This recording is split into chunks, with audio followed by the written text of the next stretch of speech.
தென்னாடுடைய பெரியவா போற்றி, பெரியவா போற்றி, பெரியவா என் நாட்டவர்க்கும் இறைவா போற்றி, இறைவா போற்றி, இறைவா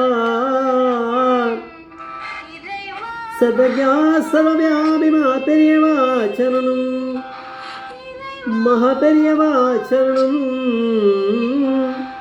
சர்வஜா சர்வவியாபிமா பெரியவா சரணமாய பிறப்பருக்கும் மகா பெரியவா போற்றி, மாய பிறப்பருக்கும் மகா பெரியவா போற்றி. அப்பார கருணா சிந்தம் ஞானதம் சாந்திரூபணம் ஸ்ரீ சந்திரசேகரகுரும் பிரணமாவதம் கலியுதேவம் காஞ்சிவாணி யூடியூப் சேனல் பிரத்யேகம் நம்ம மகாபிரிய பக்தர்களுக்கு ஏற்பட்டு கொண்டிருக்கும் அனுபவம் ஒவ்வொரு நாளும் ஒரு அனுபவம். அதுக்கு ஒரு தலைப்பு, நீங்கள் அனுபவத்தோட தலைப்பு விஆர்என்டி ஜெயராமன் ஆற்றுல தங்கிக்கோ, விஆர்என்டி ஜெயராமன் ஆற்றுல தங்கிக்கோ. இந்த விஆர்என்டி இது வந்து இந்த சேனல் எதுக்கு சப்ஸ்கிரைப் பண்ணாலும் பண்ணுங்கள், தினமே பாருங்கள். என்ன சொல்கிறோங்கிறத டிஸ்கிரிப்ஷன் நம்ம சேனலில் ஒன்றில் மட்டும் பெரியவாளுடைய அனுகிரகத்தில் இருக்குது. இந்த தலைப்பு அப்படிங்கிறத முதல்ல நம்ம ஆரம்பித்த போது முதல் எபிசோடில் அப்போது தலைப்புன்னெலாம் எந்த சேனலுக்குமே தலைப்பு கிடையாது இந்த மாதிரி நிகழ்ச்சிக்கு. அப்புறம் இப்போ எல்லாருமே தலைப்பு கொடுக்குறா. முதல்ல நம்ம ஆரம்பிச்சிட்டோம் நம்பர் 1 எபிசோடில், இன்றைக்கி வரைக்கும் அது ஓடின்னு இருக்கு. ஏதோ நம்மளால் ஒரு நல்ல காரியம் அதை பண்ணுறோமே, அதை நினச்சிக்கலாம். நம்ம எல்லாருக்குமே தலைப்பு போட ஆரம்பிச்சிட்டோம். இது வந்து சுவாமிநாத ஐயர் அப்படிங்கிற வந்து விஆர்என்டி வேதரக்ஷ நிதி ட்ரஸ்ட் அப்படிங்கிறத பார்த்துருந்த ஒரு பெரிய சீனியர். அவர் வீட்டில் வந்து மகாபிரியோட பாதுகை இருந்தது. அப்புறம் வந்து சரஸ்வதி மாமி அப்படிங்கிற 3 கிலோ சில்வர் கொண்டு வந்து கொடுத்தா. அப்புறம் யாரோ அதை பார்த்தவா, எல்லாம் பெரிய அனுகிரகம் தானே. அந்த பாதுகை ஆச்சு, வெள்ளி கவசம் போட்டா. கவசம் பண்ணின கோபால்தாஸ் அவர் வீட்டில் பூஜை ரூமில் வச்சுருந்த போது கவசத்தை யாரும் தொற்ற முடியாது, பெரியவா கிட்ட போக முடியுமா? அதை அவர் தூரம் பண்ணியிருக்காரு. அப்போ பெரியவா சும்மா விடுவாளா? அதை பாதுகை பண்ணவர் அவர் வீட்டில் இருந்தாக்கூடிய அந்த வைர நகை இது இந்த ஸ்டோன்ஸ் இருந்திருக்கு, டைமண்ட். யாரோ திருட வந்த 2 பேர் கண்ணு போயிடுது. பெரியவா வந்து அந்த பாதத்துலேருந்து பாதுகையிலேருந்து வந்த பெரிய பிரகாசமான இதில் போயிட்டு அவள் அங்கேயே உட்காந்துட்டுருக்கா. எது வழியாக எங்கே போனால் கதவு திறந்து போக முடியும் கூட தெரியாமல் திருடா இருந்திருக்கா. கார்த்தால் பார்த்துட்டு தான் இவர் விஷயத்தெல்லாம் கேள்விப்பட்டு அப்புறம் திறந்து விட்ருக்கா. அவள் போயிருக்கா. கண்ணு வந்துதா இல்லையான்றது தெரியல. அதில் நம்ம சொன்னால் தானே தெரியும். ஒருவேளை பெரியவா நினச்சா கண்ணு கொடுத்துட்ருப்பா. ஏன்னா அவள் போக முடியாமல் இருந்தனால சரி போட்டோம் தொலையிட்டோன்னு கண்ணு கொடுத்துருப்பா.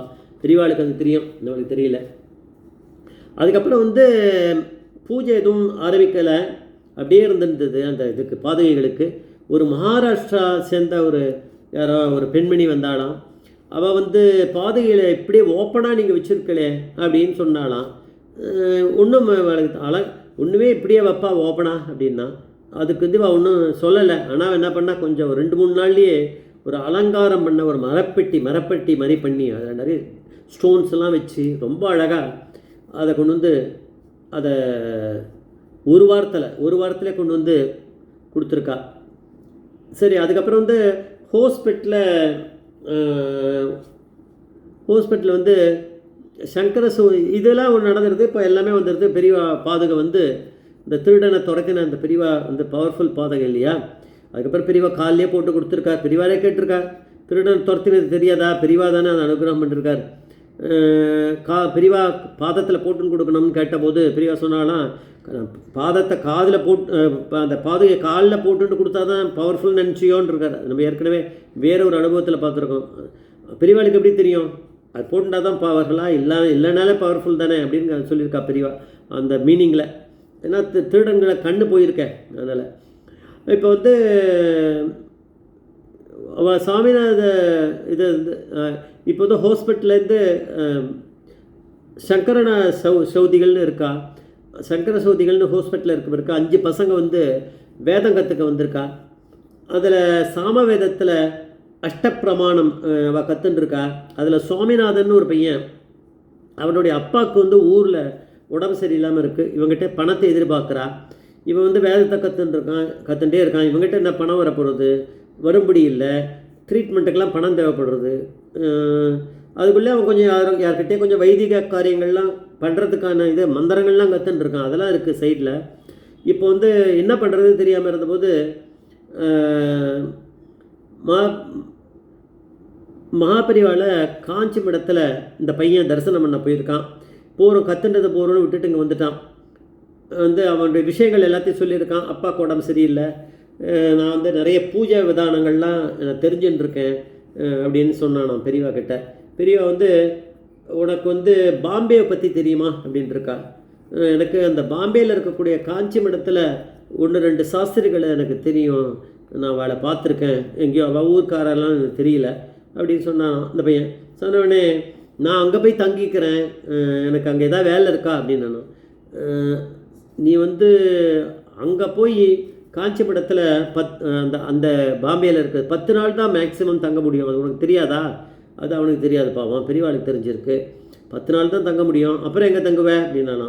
இப்போ சாமி இருந்தானா, சரி அங்கே போ, அங்கே விஆர்என்டி ஜெயராமன் அப்படின்னு ஒருத்தன் இருக்கான், அவன் வீட்டில் போய் தங்கிக்கோ அவன் ஆற்றுல அப்படின்னு. சரின்ட்டு கிளம்பி போயிட்டான். அங்கே போனால் மடத்தில் போய் தங்கியிருந்தான். அதுக்கப்புறம் ஒரு நாள் இந்த மடத்தில் இருக்கவர் வந்து திருச்சி கணேசன்றவ தான் அந்த பாம்பேயில் இருக்கக்கூடிய அந்த மடத்தை வந்து பார்த்துருந்தாராம். அவர் வந்து ஃபோன் பண்ணி விஆர்என்டி ஜெயராமனுடைய வீட்டுக்கு ஃபோன் பண்ணும்போது, விஆர்என்டி ஜெயராமன் வந்து அவர் வெளியில் ஒர்க் பண்ணியிருந்தார் போல இருக்கு, அது உத்தியோகத்தில் இருந்திருக்கார் அவர் அங்கே. அப்போ வீட்டில் வந்து பொண்டாட்டி இருப்பாள் பார்வதி, அவள் ஃபோன் எடுத்திருக்கா, லேண்ட்லைன் இருக்கும், அவள் எடுத்த போது இது மாதிரி பையன் வந்திருக்கான், ஒரு பையன் சாமவேத பையன், சுவாமிநாதன் பையன், அதை அனுப்பிச்சிருக்கா பெரியவா அப்படின்னு, உங்கள் ஆற்றுல தான் தங்கணுன்னா. அவர் தான் ஐயோ, இப்போ அவனுக்கு தெரியல, அந்த ஒரு பையனை கூட வச்சுருந்த தொந்தரவாக இருக்குமே, அவனுக்கு சாப்பாடை போட்டு வச்சு அப்படி நினைக்கிறாவா. சரி, பெரியவா தான் அங்கே பரமேஸ்வரன் தானே எல்லாம் ஏற்பாடு பண்ணுறாரு, அதை நம்ம பார்க்கணும், என்ன வேலைன்றது இன்னும் கொஞ்ச நேரத்தில் தெரியும். இதை வந்து ஃபோன் பண்ணி சரி நான் சொல்கிறேன் உங்களுக்கு 2-3 நாளில் அப்படின்னு சொல்லி ஃபோனை வச்சுட்டானாவா. மடத்துலேருந்து ஃபோன் பண்ணவருக்கு அந்த கணேசனுக்கு ஆத்துக்காருக்கு ஃபோன் பண்ணி விஷயத்த சொல்லியிருக்காளாம்.